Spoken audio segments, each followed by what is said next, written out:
গল্ডি বা জুবিন গাৰ্গ হোৱাৰ প্ৰথম শ্ব' পাইছোঁ। কিন্তু পিছত যেতিয়া কিছুমান নিউজত দেখিছোঁ বা কিবা বেলেগ ধৰণৰ তেওঁৰ কাৰ্যকলাপ দেখিছোঁ, তেতিয়া মই প্ৰত্যেককে কওঁ যে গল্ডিটো এনেকুৱা নহয়।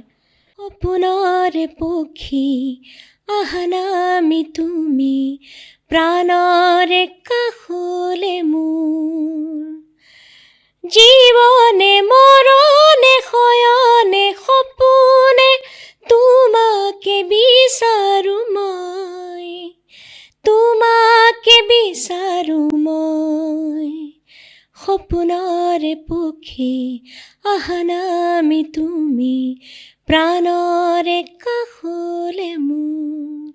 এনেকুৱা কিছুমান আচলতে তেওঁৰ আশে-পাশে মানুহ গোট খালে, যিবিলাকে হয়তো তেওঁক উচতাই তেওঁক কিবা এটা মানে অদ্ভুত ধৰণৰ এটা ৰূপত সজাই পেলাই আনন্দ পাইছিলে নে কি আছিলে মই নাজানো। কিন্তু লাহে লাহে এনেকুৱা লাগিছিলে যেন তেওঁ খুব মানে ভাগৰুৱা, তেওঁ যেন খুব কিবা চকুৰ পোহৰটো যেন কমি গৈছে। সেই আগৰ মানে তেওঁৰ সুখী চেহেৰাটো যেন দেখা নাছিলোঁ, সেইকাৰণে লিখিছিলোঁ।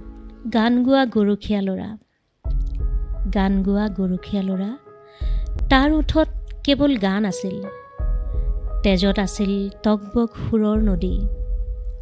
সি বোলে তৰা হ'ল, গানৰ মোহন বাঁহী হ'ল, ভালেই আছিল বিয়াপি আছিল চৌদিশ।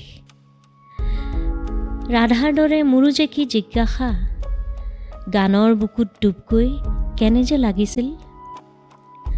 এতিয়া হাঁহি নাই, এন্ধাৰ অকণমান ওলমি ৰৈছে তাৰ দুচকুৰ মণিত। কি নাই তাৰ, সকলো পোৱা হ'ল, সকলো দিয়া হ'ল, তথাপিও পোহৰ নাই। কাৰ হাঁহি কাঢ়ি সি চকুলোৰ ৰজা হ'ল। দুখনি ওঠত তাৰ ছাইবৰণীয়া সাধু, দুহাতত অস্পষ্ট ভিক্ষাৰ জুলুঙা। ভালপোৱা ভালপোৱা